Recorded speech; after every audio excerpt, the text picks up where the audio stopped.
Forcément qu'il y aura des priorités, mais ça ne veut pas dire que la dernière des priorités sera une priorité aussi. Vous comprenez ce que je veux dire? Je vous entends parler, je vous entends écrire. C'est intéressant d'avoir plusieurs arcs à son flèche, donc c'est bien. Jusqu'à minuit, c'est l'Afterfoot. Jean-Christophe Drouet. Allez, salut à tous, c'est l'Afterfoot, la seule émission au monde que vous pouvez suivre à la radio, sur RMC, à la télé, sur BFM Sport et en allant sur internet sur notre site rmcsport.fr. L'After comme d'habitude jusqu'à minuit pour débriefer ce deuxième match de préparation pour cette Coupe du Monde en Russie et cette victoire de l'équipe de France 3-1 face à l'Italie. Ce soir, pour vous régaler, la star de l'After, qui ne travaille jamais le vendredi, uniquement lorsqu'il y a des gros matchs, c'est aussi à ça qu'on reconnaît les stars, il choisit ses émissions. Daniel Riolo, salut Daniel. Salut les amis, le vendredi c'est l'émission d'Ali, donc je le remercie de m'inviter ce soir. C'est lui le taulier du vendredi. Eh oui, il t'a invité évidemment pour débriefer cette victoire de l'équipe de France. Le prince justement de l'After, qui ne vient ni de Monaco, ni de Bel-Air, ni du lit de Meghan Markle. Notre prince à nous, c'est Ali Benarbia. Salut Ali. Salut JC, disons qu'au fur et à mesure Daniel se rapproche de mon bronzage, donc je l'invite. Oui, c'est vrai, c'est vrai, ça sent le tennis. Oui. Pourtant, le bronzage, je sais pas à Paris en ce moment, Daniel. Oh bah, t'as vu le temps qu'on a eu ces derniers temps quand même. Ah oui. ouais, donc. Il arrive à bronzer avec des sous les seaux d'eau gouttes. de temps en temps quand même. Ouais. Sous les gouttes. Et enfin l'Italien de l'After qui effectue sa dernière pige de la saison, car à partir de ce soir minuit, l'Italie on s'en fout. Simone Rovera, salut Simone. Ciao, buonasera, bonsoir. Merci. T'es heureux quand même? Très heureux. D'accord. Oui. Après une défaite, très bien. Non, mais t'as le droit d'être heureux, tu suis évidemment. Roland, Tu es pour ici. Sky. Oui. Ah, il me semble t'avoir vu de loin aujourd'hui. Alors, c'était moi. Mais j'ai dit, mais c'est pas possible, c'est pas lui qui s'y foutrait là. Oui, Bah et oui, puis il y a un c'est là. problème de bronzage visiblement à Paris parce qu'il l'a pas chopé, Simone. C'est pas le même endroit. Il est tout palo. Alors pour participer à cette émission, vous le savez, par téléphone, vous nous appelez au 3216, le hashtag RMC Live ou encore notre compte Facebook. Vous allez sur le compte de l'After. Avant de débriefer cette victoire de l'équipe de France 3-1 face à l'Italie, sachez qu'il y avait 4 autres matchs amicaux importants pour cette Coupe du Monde. L'Australie qui affrontait un petit peu plus tôt la République tchèque. L'Australie, premier adversaire des Bleus le samedi 16 juin prochain. 4-0 pour les Australiens. Corée du Sud face à la Bosnie. La Les Corée du Australiens Sud. ont battu la République tchèque 4-0. Ouais, Et exactement. c'était en République tchèque ou en Autriche? En Autriche, pourquoi ce sera en Autriche? Parce qu'ils ont fait des Australie. matchs amicaux. D'accord. Je n'ai pas cette information. Je En crois que République c'était tchèque sur alors. terrain neutre, mais c'était Australie-République tchèque. C'est en Autriche. Je vais vérifier ça. Merci de me 4-0. mettre Alors, dans la même rature tout de si suite. c'est une équipe Non, c'est B pas de la mal, République tchèque, Non, que le l'Australie Tchèque, met c'est pas mal, 4-0, c'est. Non, mais faut Ça faire paraît attention. dingue comme. Faire attention aux Je te Australiens, moi, promets, je je l'ai dit, découvre le score, j'avais pas du tout regardé Alors les le autres scores. score, c'est sûr. Après, la destination, on va vérifier ça et je vais te donner cette C'était une information. vraie équipe de République tchèque. Il y avait Stepanek, c'est bon? Ah non, ça c'est du tennis, ça n'a rien à voir. Oui, c'était la vraie équipe de République tchèque, même Si, s'ils ne si, sont si. pas qualifiés Non, forcément. mais bien sûr, non, mais même Ils sont si c'est certainement en même si c'est reconstruction. une équipe qui est en reconstruction. Non, qui a non, plus mais personne, attention, ça- c'est. les Australiens qui gagnent 4-0, ça n'a pas dû leur arriver souvent, sauf s'ils Mais jouent les îles par contre- Salomon ou. Non, mais les Australiens, c'est tout ou rien. Attention, Daniel, enfin, je les ai alors. vus jouer, c'est tout ou rien. Il faut regarder le nombre de fois où ils ont mis des 4-0, ça n'a pas dû arriver souvent. hein. Visiblement, là, c'était tout. Et on en reparlera parce que c'est le premier adversaire des Bleus. Donc, les résultats des Australiens, ça nous intéresse. La Corée du Sud est également qualifiée pour la Coupe du Monde. A perdu 3-1 face à la Bosnie. De partout, entre la Tunisie et la Turquie. La Tunisie qualifiée, vous le savez, pour cette Coupe du Monde. Les Turcs qui ont terminé à 10 la rencontre. La victoire de cette équipe de France. Donc, 3-1 face à l'Italie. On va y revenir dans quelques instants. Et puis, l'Égypte face à la Colombie. La rencontre est en cours. Magnifique match, 0-0 pour l'instant entre ces deux équipes. Alors passons aux choses sérieuses. France-Italie, appelez-nous au 32-16 pour interpeller Ali Benarbia, Daniel Riolo ou encore Simone Rovera. L'évaluation évidemment un petit peu plus tard dans cette émission. 3-1. Est-ce que vous êtes conquis par les Bleus ce soir, Daniel? Conquis, c'est un bien grand mot. J'ai vu, comme d'habitude, des bons moments et des moments qui laissent perplexe, où on comprend pas trop ce que l'équipe veut faire. Alors après, quand on gagne 3-1, il faut se ranger à l'évidence qu'au niveau des résultats, ça continue d'avancer. Alors, j'avais dit déjà avant la série des 3 matchs amicaux que logiquement, il ne peut rien t'arriver dans ces matchs qui sont plus que des matchs amicaux, des matchs d'entraînement, et que c'est plutôt, si jamais tu les gagnes pas facilement, qu'il faut s'inquiéter, et que si tu gagnes, c'est normal. Bon, l'équipe d'Italie, c'est 75% l'équipe espoir à peu près, Simonet ?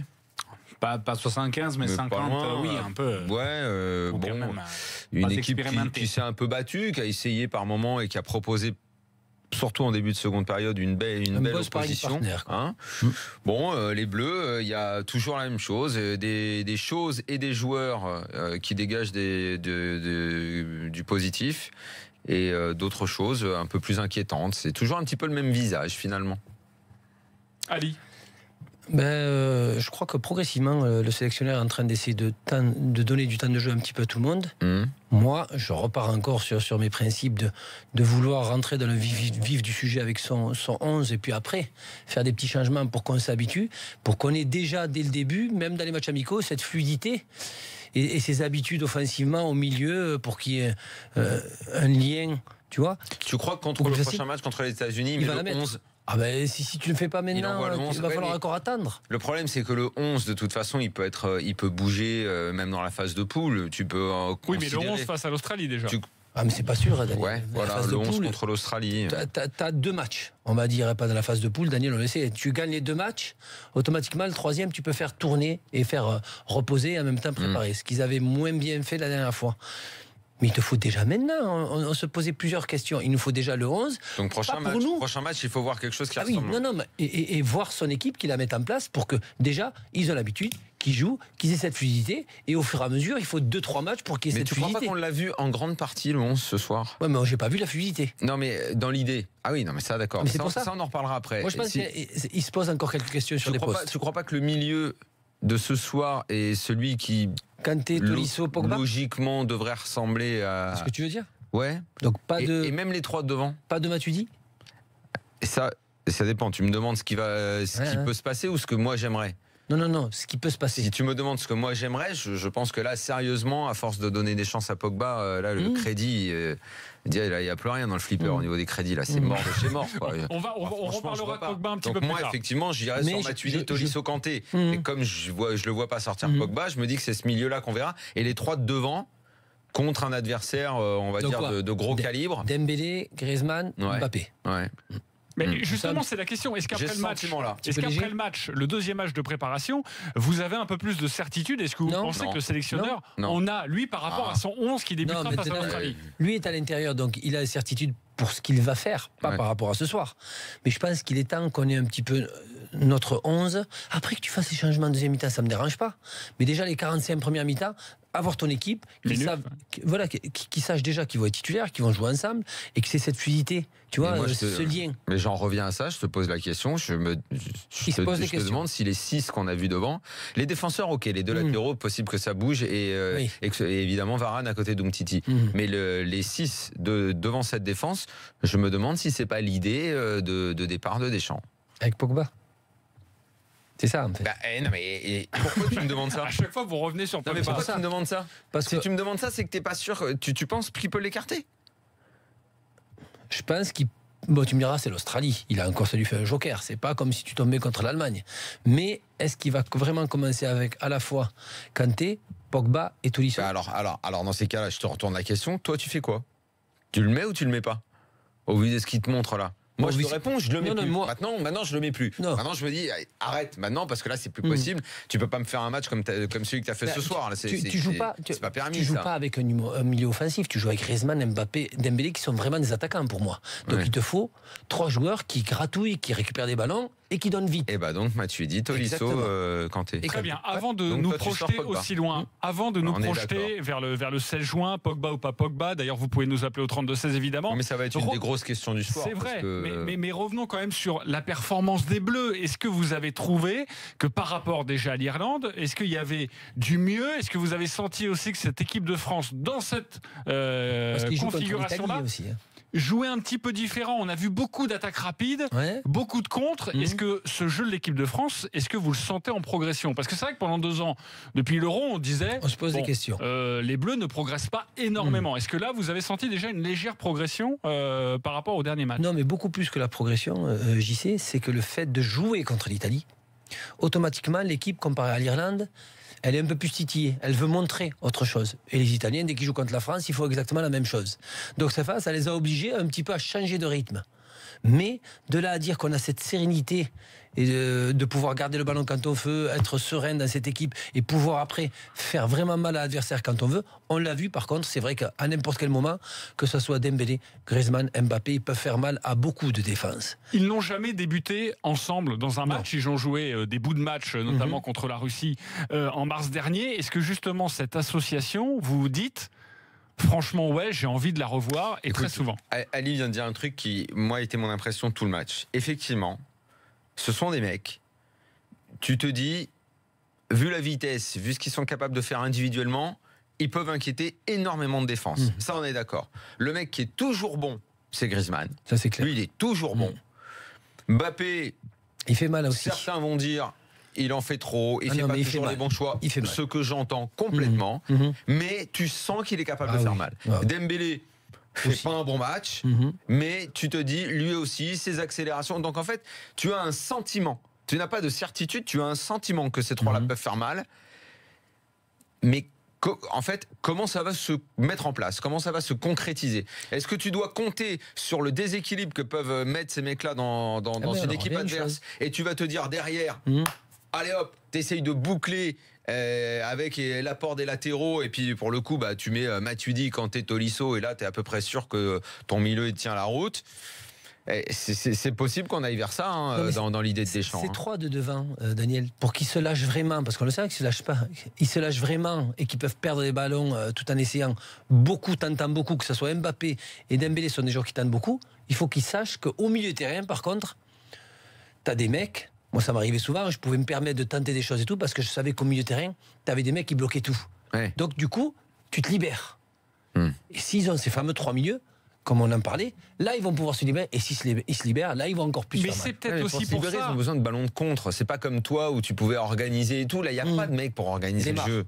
Et j'en reviens à une chose, c'est que Lemar normalement est censé intégrer ces 3, mais c'est pas évident. Non, mais c'est intéressant ce que vient de dire Daniel, parce que c'est exactement un petit peu la façon dont on a vu ce match. C'est-à-dire qu'on sait que ça va très vite. On sait que les 3 joueurs de devant sont absolument incroyables. Donc pour aller vite, il faut que tu aies l'espace, il faut que tu sois un peu dominé, que ce soit l'autre qui fasse un peu le jeu. Un peu comme l'Atlético Madrid le fait très bien. Sauf que dans les attaques placées, c'est peut-être là où on attendait un peu plus Pogba, c'est peut-être là où Tolisso a plutôt fait son match. Tolisso, c'est pas mal, encore une Tolisso fois. Est toujours ça bon. Va, il est clairement en train de gagner sa place. C'est une valeur sûre, Tolisso. Parce que c'est le seul joueur. Même si Kanté, franchement, en club, on le voit bien plus à l'aise qu'avec les Bleus. Parce que cette idée qu'il soit juste pile devant la défense comme ça, c'est pas ce qu'il fait de mieux. À 2, oui. Ah, voilà. Mais par contre, on le sent qu'il n'est pas encore serein en équipe de France comme il est en club. Il fait beaucoup de fautes. Il y a eu beaucoup de fautes, il y a eu beaucoup de ballons perdus. Il est un peu livré à lui-même et des fois il perd des ballons. Alors que c'est pas du tout son style, parce que dès qu'il vient en équipe de France, il n'a pas cette sérénité qu'il a en club. 2 choses à vous dire. Je jette peut-être un pavé dans la mare concernant Paul Pogba, ce sera dans quelques instants. L'autre chose, l'Australie a bien battu, je confirme cette information hautement importante, 4-0 la République tchèque, et le match se jouait en Autriche. Merci. Bravo Ali, tu es toujours là sur les infos primordiales.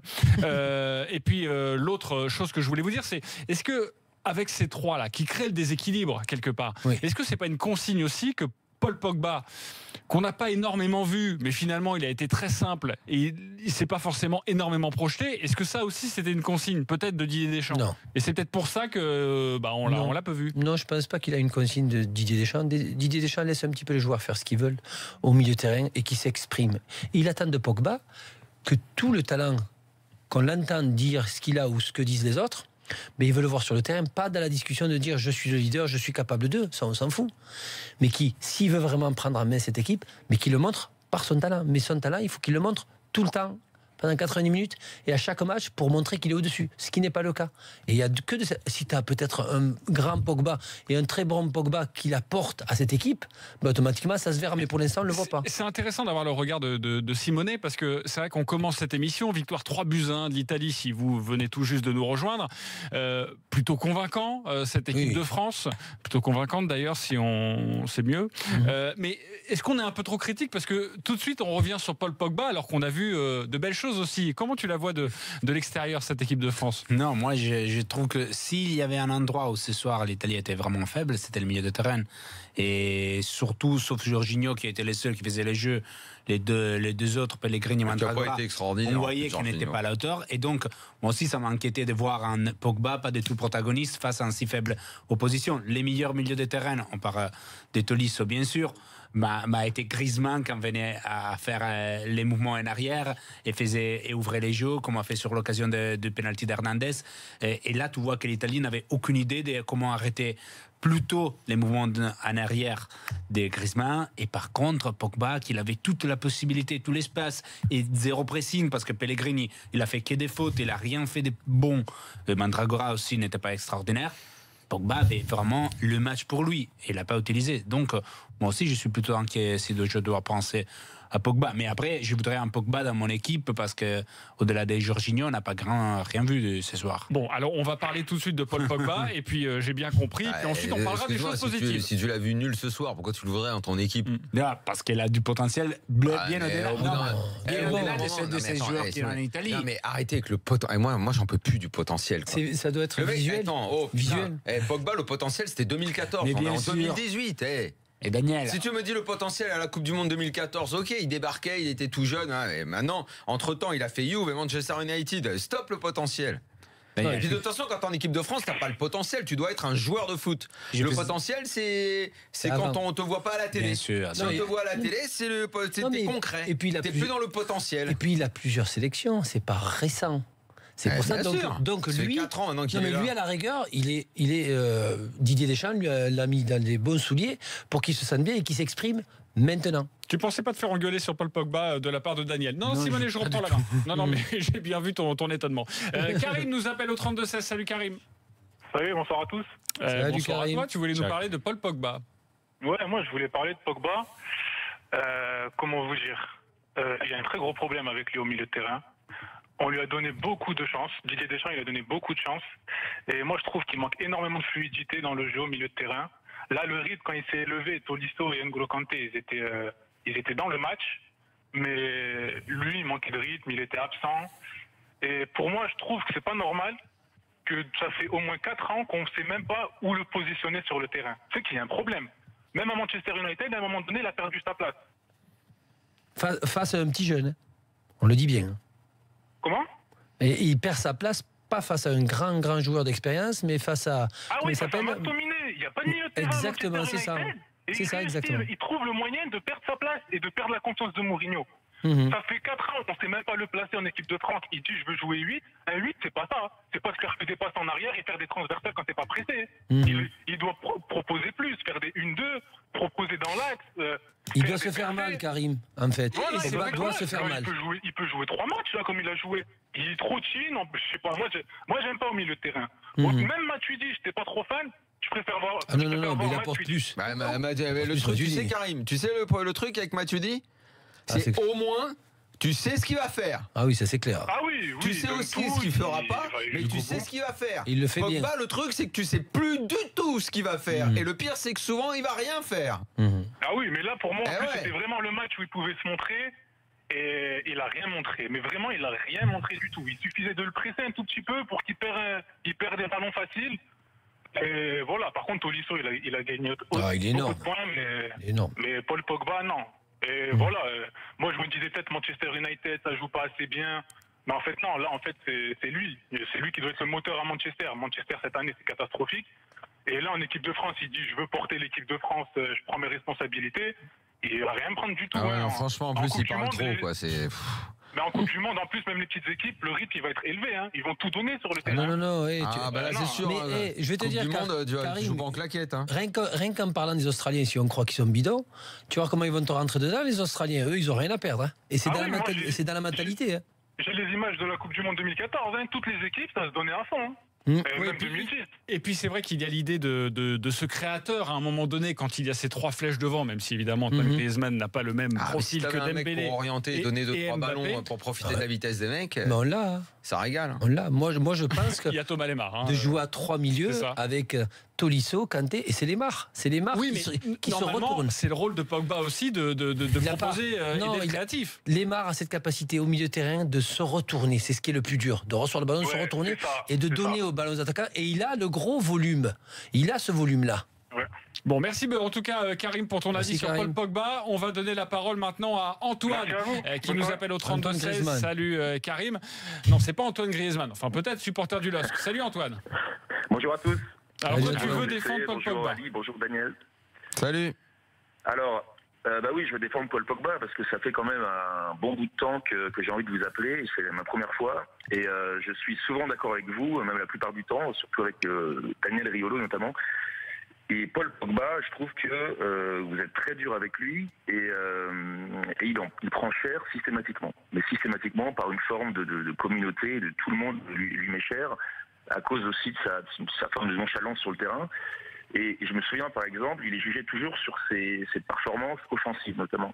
Alors que, par exemple en 2014, on sait que Deschamps cantonne dans un rôle de 6 qui est pas son rôle habituellement, il l'accepte et il le fait pas si mal que ça, voire très très bien. Du coup, il est un peu invisible, mais je sais pas si vous vous rendez compte combien de ballons il récupère par match.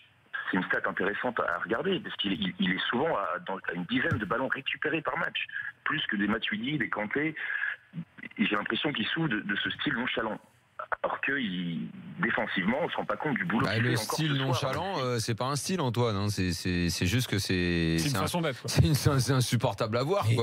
Mais il récupère pas plus de ballons que Matuidi et Kanté. Je l'ai jamais vu. Jamais de la vie en plus. Non, regarde bien Antoine, les statistiques. Cet amour inconsidéré, ou si tu as une vocation pour enfiler la robe d'avocat un jour, mais t'es pas loin de la cause perdue, mon vieux. Non, excuse-moi. Il n'a jamais récupéré plus de ballons qu'à la fois. Tu fais du droit. Kanté à la fois que Matuidi. T'as un fantasme du Pont-Moretti, t'as un truc? Non, mais je me suis justement. Il a un poster dans sa chambre du Pont-Moretti. Récupéré. Et franchement, c'est au même niveau que Kanté et Matuidi. Et puis derrière, là, ce soir, il a des décalages très intéressants. Il est à l'origine de beaucoup d'actions. Sur des longs ballons, en pivot, il arrive à les garder ou à faire le décalage. Mais là, Antoine, tu parles du match de ce soir ou d'un autre match que tu as vu qu'on n'a pas vu, nous? Non, mais il va répondre dans quelques instants, Antoine. Mes priorités au direct, Hugo Lloris. Je vous propose de l'écouter en conférence de presse. Je pense que c'est un truc important. Défensivement aussi, il y a eu des très bonnes choses, surtout en deuxième mi-temps, en début de deuxième mi-temps. Donc, c'est bien de souligner le travail offensif. Il faut également qu'ils soient, même s'ils ont fait les efforts, mais encore plus concentrés, disciplinés sur le plan défensif, parce que voilà, au plus haut niveau et lors de la Coupe du Monde, on ne pourra pas gérer les efforts, il faudra être prêt à tout donner sur 90-95 minutes. Mais en tout cas, on peut s'appuyer là-dessus offensivement, parce que voilà, ils sont capables de faire la différence à tout moment. Ils ont la jeunesse, la folie, l'explosivité, la vitesse, l'adresse également, parce qu'il y a eu de très beaux buts.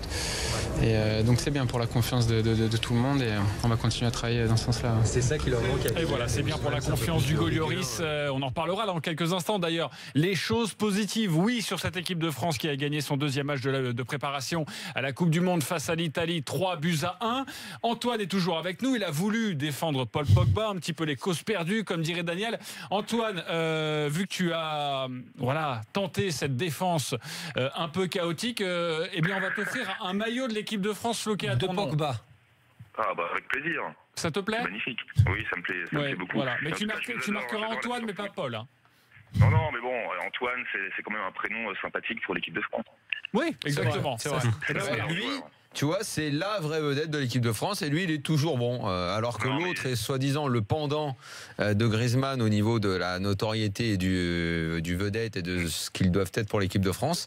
Et il y en a un, il est toujours bon. Il n'y a pas d'excuse avec lui de c'est pas un vrai match, c'est pas sa place. J'économise mes efforts, je joue pas à ma vraie place, parce que des fois je joue avec un autre mec devant, des fois je joue un peu sur un côté, des fois je joue en pointe tout seul. Il y a un coup il y a Giroud, un coup il n'y a pas Giroud. Et lui, il est toujours bon, comme Tolisso sur ses dernières sorties. Mais en plus, il a récupéré des ballons. Voilà.